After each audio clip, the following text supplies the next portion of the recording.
गुरुर्ब्रह्मा गुरुर्विष्णु गुरुर्देवो महेश्वर गुरुर्साक्षात् परं ब्रह्म तस्मै श्री गुरवे नमः। ध्यानमूलं गुरुमूर्ति पूजामूलं गुरुपदं ज्ञानमूलं गुरुवाक्ये मोक्षमूलं गुरुकृपा। ओम नमो भगवते वासुदेवाय। श्रीमद् भागवत महापुराण। अभी तक हमने 10वें अध्याय में जाना कि भगवान श्री कृष्ण हस्तिनापुर से युधिष्ठिर से विदा लेते हैं और द्वारका गमन करते हैं।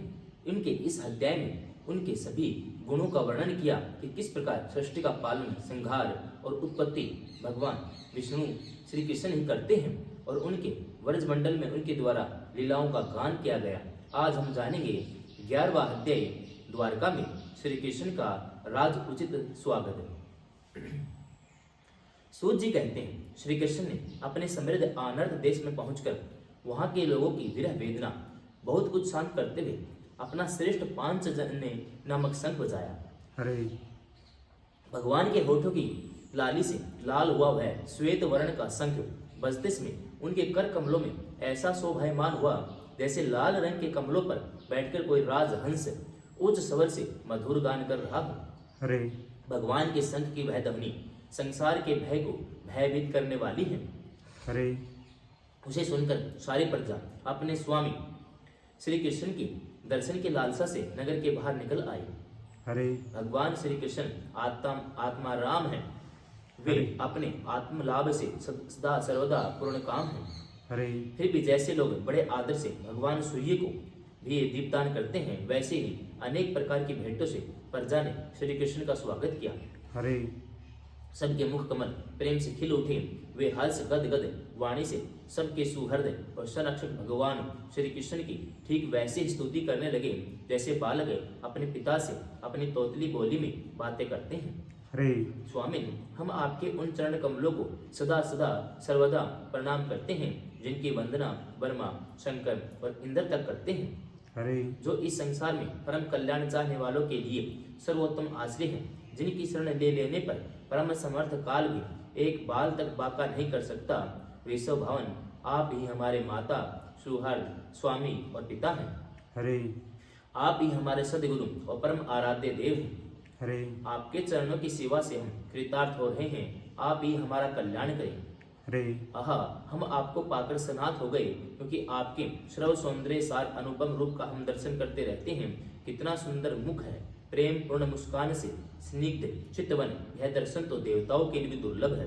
अरे कमल नयन श्री कृष्ण, जब आप अपने बंधु बांधवों से मिलने के लिए हस्तिनापुर अथवा मथुरा व्रजमंडल चले जाते हैं, तब आपके बिना हमारा एक एक क्षण कोटि कोटि वर्षों के समान लंबा हो जाता है। अरे आपके बिना हमारी दशा वैसी ही हो जाती है जैसे सूर्य के बिना आंखों की। अरे भक्त वत्सल भगवान श्री कृष्ण प्रजा के मुख से ऐसे वचन सुनते हुए अपनी कृपामय दृष्टि से उन पर अनुग्रह की वृष्टि करते हुए द्वारका में प्रविष्ट हुए। अरे जैसे नाग अपनी नगरी भोगवती पातालपुरी की रक्षा करते हैं, वैसे ही भगवान की वह द्वारकापुरी भी मधु, भोज, दर्शा, आहार, कुकुर, अंधक, वर्षणी वंश यादवों से उनके पराक्रम की तुलना किसी से भी नहीं की जा सकती। अरे वो सुरक्षित थी। वह पूरी समस्त ऋतुओं के संपूर्ण वैभव से संपन्न और पवित्र वृक्षों और लताओं के कुंजों से युक्त थी। अरे स्थान स्थान पर फलों से पूर्ण उद्यान, पुष्प वाटिकाएं, क्रीड़ावन थे। अरे बीच बीच में कमल युक्त सरोवर नगर की शोभा बढ़ा रहे थे। अरे नगर के फाटकों, महल के दरवाजों और सड़कों पर भगवान के स्वागत अर्थ बंधनवारें लगाई गई थी। अरे चारों ओर चित्र विचित्र ध्वजा पताकाएं फहर रही थी, अरे जिनसे उन स्थानों पर घाम का कोई प्रभाव नहीं पड़ता था। अरे उसके राजमार्ग, अन्य अन्य सड़कें, बाजार और चौक झाड़ बुहाकर सुगंधित जल से सींच दिए गए थे। अरे भगवान के स्वागत के लिए बरसाए हुए फल फूल, अक्षत अंकुर चारों ओर बिखरे हुए थे। अरे घरों के प्रत्येक द्वार पर दही, अक्षत, फल, ईख, जल से भरे हुए कलश, उपहार की वस्तुएं, धूप, दीप आदि सजा दिए गए थे। अरे उदार शिरोमणि वसुदेव, अक्रूर, उग्रसेन, अद्भुत पराक्रमी बलराम, परधूमन, चारुदेशन और जाम्बवती नंदन सामने जब यह सुना कि हमारे प्रियतम भगवान श्री कृष्ण आ रहे हैं, तब उनके मन में इतना आनंद उमड़ा कि उन लोगों ने अपने सभी आवश्यक कार्य, सोना, बैठना, भोजन आदि छोड़ दिए। हरे प्रेम के आवेग से उनका हृदय उछलने लगा। वे मंगल शकुन के लिए एक गजराज को आगे करके 100 सत्येन पाठ करते हुए मांगलिक सामग्रियों से सुसज्जित ब्राह्मणों को साथ लेकर चले। हरे शंख और तुरही आदि बाजे बजने लगे, वेद ध्वनि होने लगी। वे सब हर्षित होकर रथों पर सवार हुए और बड़ी आदर बुद्धि से भगवान की अगवानी करने चले। हरे साथ ही भगवान श्री कृष्ण के दर्शन के लिए उत्सुक सैकड़ों श्रेष्ठ वारांगनाएं, जिनके मुख कपोलों पर चमचमाते हुए कुंडलों की कांति पड़ने से बहुत सुंदर दिखते थे, पालकियों पर चढ़कर भगवान की अगवानी के लिए चली। हरे बहुत से नट, नाचने वाले, गाने वाले, विरध, बखानने वाले, सूत, मागध और वंदी जन भगवान श्री कृष्ण के अद्भुत चरित्रों का गायन करते हुए चले। हरे भगवान श्री कृष्ण ने बंधु बांधवों, नागरिकों, सेवकों से उनकी योग्यताओं के अनुसार अलग अलग मिलकर सबका सम्मान किया।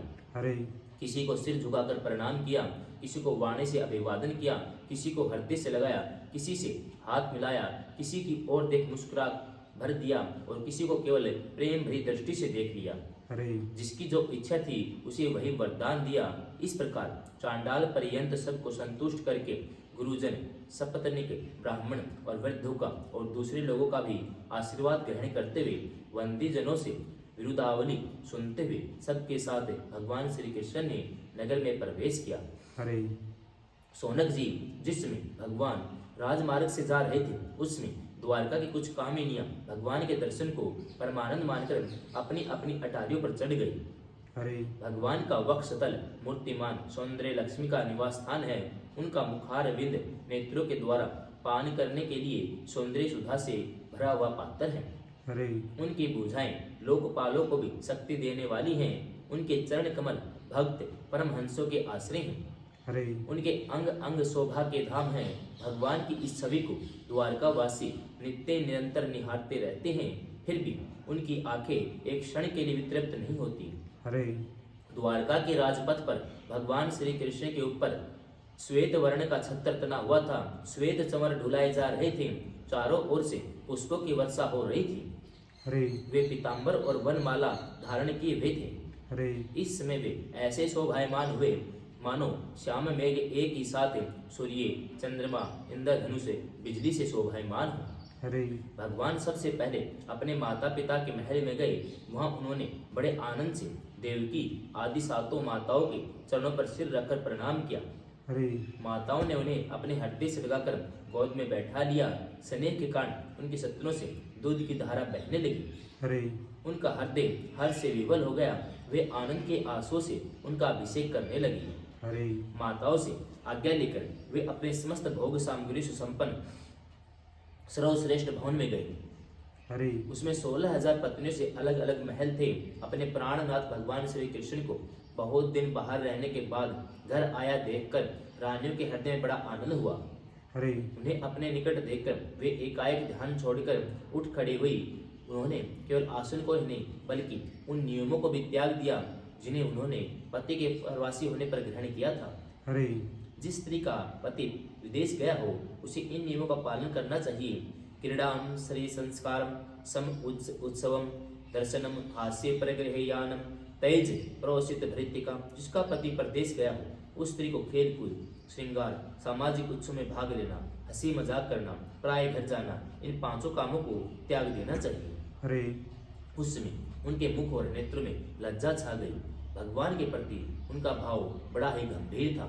हरे उन्होंने पहले मन ही मन फिर नेत्रों के द्वारा तत्पश्चात पुत्रों के बहाने से शरीर के से उनका आलिंगन किया। हरे सोनक जी उस समय उनके नेत्रों में जो प्रेम के आंसू छलक आए थे, उन्हें संकोच वश उन्हें बहुत रोका, फिर भी व्यवस्था के कारण वे ढलक ही गए।